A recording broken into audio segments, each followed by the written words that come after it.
Život na Soste so sebou prináša veľa inšpiratívnych momentov.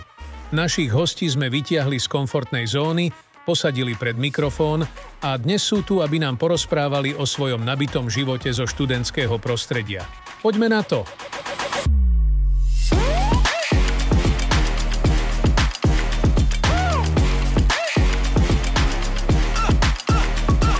Ahojte, vítam vás pri novej časti nášho školského podcastu Sosta Talk.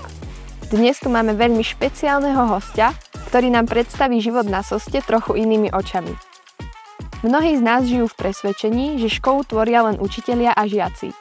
No túto pani určite všetci veľmi dobre poznáte, pretože sa s ňou stretávame každé ráno pri vstupe do školy a bez jej úsmevu, milých slov, ale hlavne práce, ktorú spolu so svojimi kolegyňami vykonáva, by naša škola nebola taká, ako ju poznáme.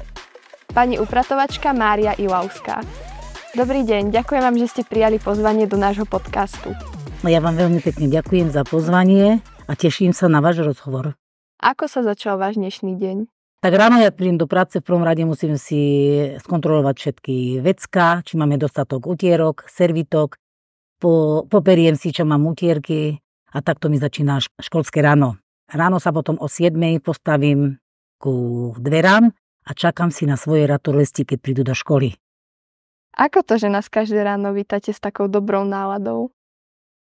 Podľa mňa, ja mám rada tú prácu a mám rada aj deti. Takže keď sa každý dobre vyspí, takže ráno vstane čulý, bystrý a teší sa na príchod detí do školy. A dostali ste sa tak aj k tejto práci, že ste mali radi deti? Pracovala som v tej istej škole, čo teraz pracujem. Tu bola ZDŠka, bola tu základná škola a som mala samých maličkých prváčikov. Takisto som ich ráno čakala, vítala, jak aj teraz, stredoškolákov. Aké je to teda časové obdobie, že odkedy tu pracujete? Pracujem tu, odkedy sa ako táto škola začala fungovať, 16 rokov. A predtým som pracovala, bola takisto tu ZDŠka, v tej istej škole, čo teraz pracujem, ale bola to základná škola. V tejto budove by bolo dokopy 27 rokov. Aký bol ten prechod zo základnej školy, keď sa tu teda postavila Sosta? Zo základnej školy nás presunuli na jarnú letnú. Tam som odišla pracovať. Pracovala som tam 1 mesiac a dostala som ponuku od pána Mitického, že potrebujú upratovačku na súkromnú strednú odbornú školu. A odtedy som v tejto škole, tu odtedy pracujem. Vykonávali ste počas svojho života aj iné povolanie? Áno, vykonávala. Pracovala som v Tatranskej Lomnici, v pračovni, tam som pracovala 17 rokov, robila som vedúcu príjmu, prijímala som zákazníkov, starala som sa o vývoz, prádla a príjem zákazníkov. Bola to moja práca, ktorú som veľmi tiež ľúbila, bola som v kontakte takisto so zákazníkmi. A vymenili by ste to ešte späť? A už nie. Lepšie sa mi pracuje tu s deťmi. Vy už ste aj spomínali, že ráno, keď prídete, máte nejaké povinnosti, tak ako to vyzerá potom ďalej, taký váš bežný deň v práci? Tak ráno, jak popúšťam deti, do 8:00 mám pracovnú dobu, potom odchádzam domov. Prídem domov, odchádzam do práce na 14:00 a pracujem do 20:00. Bežný deň je samozrejme upratovanie v škole, čistenie lavíc, podlah, no a všetko, čo patrí k tomu pre upratovačku. Vy so svojimi kolegyňami máte aj nejako rozdelené priestory školy, že ktorá čo upratuje? Nie, upratujeme všetky 3 spolu. Dokopy akože nemáme rozdelené rajóny, ale všetky 3 pracujeme spolu. A to vítanie ranné pri dverách, to bol váš nápad, alebo to vám navrhli zamestnávateľia, že by ste to mohli robiť? Tak predtým som to 1 rok pracovala sama. Ešte som nemala kolegyne, keď začala škola, 1. rok. Tak som sa tam ráno postavila, každé ráno a pani riaditeľke sa to asi zapáčilo, tak ma tam nechali a som tam až doteraz. Myslíte si, že budete mať nejakú náhradu pri vítaní? Tak si myslím, že každý človek je nahraditeľný. No ja si úplne neviem predstaviť, že by vás tam niekto mohol ráno nahradiť, lebo naozaj váš milý úsmev a vaše ranné pozdravy, tak to je naozaj niečo jedinečné. Ale môže, každý človek je nahraditeľný a ja si myslím, že keď šťastlivo odídem do dôchodku, tak každý je nahraditeľný. Myslíte si, že je niečo, čo žiaci o vašej práci nevedia? Tak ja neviem, možno, že nevedia, koľko máme tu práce a keď chceme udržať tú školu čistú, že koľko je tu námahy, utierania, umývania, veciek máme veľa, chodieb, takže sa snažíme s kolegyňami, že by tá škola bola vždy čistá, tak sa aj narobíme. Tak im to možno skúste tak trochu priblížiť, že každý z nás doma robí nejaké také bežné upratovanie, ale myslím si, že tie priestory školy sú predsa len iné na upratovanie, tak ako to vyzerá, takéto priame upratovanie? Vojdeme do triedy, jedna upratovačka utiera prach, sme 3. Jedna utiera prach, umývadlo dookola a my 2 zametáme a umývame. Takto robíme v každej triede, chodby, telocvičňa, všetku prácu robíme spoločne. Myslíte si, že naši žiaci sú veľkí bordelári? Ale nemyslím si. Nemyslím, snažia sa, ale nemôže povedať, že máme tú školu nejakú špinavú bordelársku. Nie. Keby tú prácu máte porovnať, že ako sa vyvíjala za tie roky, myslíte si, že sa to nejako zmenilo? Pravda, že keď sme začínali, boli to podmienky celkom iné. Ťažké podmienky boli, keď sme začínali. Mali sme len 4 triedy, teraz je toho oveľa viac.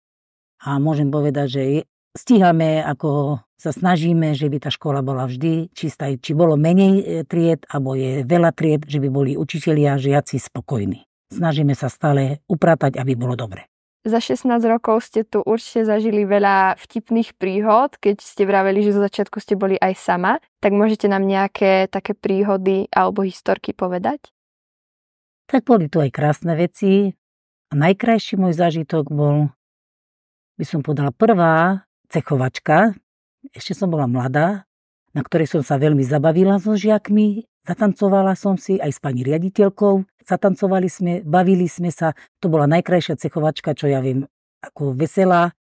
Iný zážitok bol jak teraz. Teraz sa už to mení, lebo to už je aj, jak by som to povedala. Je už toho viac, ale predtým to bola taká prvá cechovačka, najkrajšia, čo si ja spomínam, aj také najkrajšie zážitky, také milé to boli zážitky. Prvá cechovačka je naozaj pekný zážitok, hlavne keď si predstavím, že to bola ešte taká komorná atmosféra, keď tu bolo málo žiakov. Ale máte niečo také vyslovene, že vtipné, že vždy, keď si na to spomeniete, tak sa zasmejete? Mám.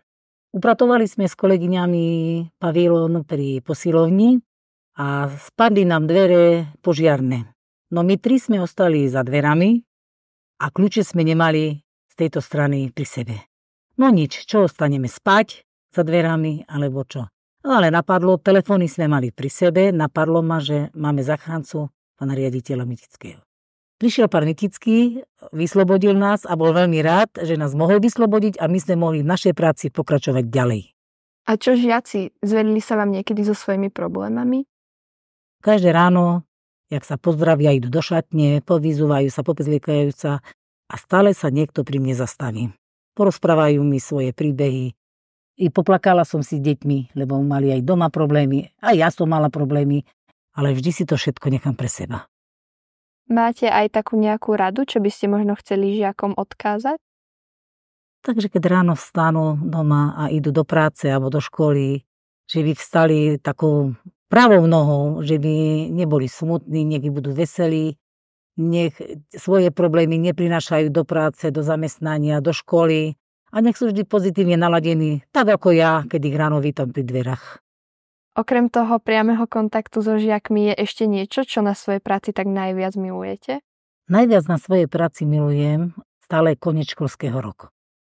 Blíži sa veľké upratovanie a ja sa veľmi teším, keď všetko môžeme tak dôkladne vyčistiť a 1. septembra prídu žiaci do školy a škola je vyčistená, čistá, mám z toho veľkú radosť. A takto, keď sa upratuje teda na konci školského roka, také veľké upratovanie, tak ako to vyzerá počas prázdnin? Všetko musíme vyšúchať, vyčistiť, okná. Je to náročné, ale ja si myslím, že ja aj moje kolegyne to robíme s láskou. Baví vás potom upratovať ešte doma, keď to celý deň robíte v práci? Áno, baví.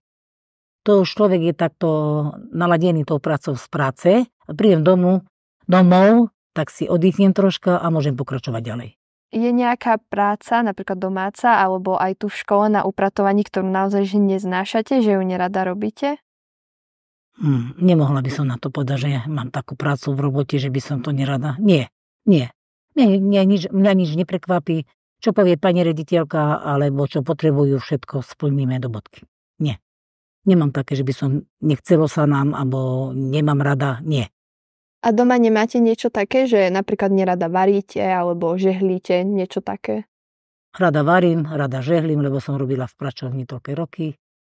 Ale piec už nepečiem, lebo nemám komu. Mladí už nechcú koláče, jak my sme niekedy pekli, keď boli moje deti malé, teraz už nepečiem. Aké sú vaše záľuby vo voľnom čase? Moje záľuby vo voľnom čase. Keď mám čas, chodím väčšinou ku dcere do mlynice, pomáham pracami okolo záhrady, domu a najviac sa venujem vnúčatám a najmä Samkovi, je maličký, ešte má 11 rokov, radi chodíme do kina, do divadla, na športové podujatia. Ak môžem, všetký voľný čas dávam jemu. Máte ešte aj nejaký sen, ktorý by ste si chceli splniť? Tak môjim snom je, ak nastúpim na dôchodok šťastlivo, by som chcela ešte s manželom pobudnúť, že by sme ešte mohli po dovolenkách pochodiť, že by sa nám ešte splnilo to, čo sme ešte nemali. Snad sa nám to ešte splní. Keď už hovoríme o tom odchode do dôchodku, tak viete si to predstaviť, že po toľkých rokoch odtiaľto odídete? Ak mám povedať pravdu, ani neviem si predstaviť, že čo ma čaká ešte v dôchodku, že už nepôjdem do práce, že ráno nenavštívim neprivítam mojich žiakov. Neviem si to predstaviť, ale je čas odchodu do dôchodku, potrebujem si aj oddychnúť. Tak okrem týchto rád, čo ste nám dali už v podcaste, tak máte ešte nejaký svoj recept na šťastný život? Môj recept na šťastný život je, aby naše študentky zo školy, študenti sa dobre devčatá povydávali, chlapci oženili, že by mali dobré manželky, manželov a že by žili tak šťastlivo aspoň ako ja, 44 rokov v manželstve. Ďakujeme vám veľmi pekne za vaše odpovede a za všetkých žiakov vám chcem úprimne poďakovať za prácu, ktorú vykonávate a za to, že sa ku nám vždy správate tak milo a zdvorilo. Prajem vám ešte pevné zdravie a aby sa vám splnilo všetko, čo si prajete. A ja vám veľmi pekne ďakujem za pozvanie, že ste ma pozvali a vypočuli ma. A našim poslucháčom ďakujem, že si vypočuli nielen túto časť, ale aj celú prvú sériu Sostatovku. Najbližšie sa počujeme v novej sérii, v novom školskom roku. Dovtedy, ahojte!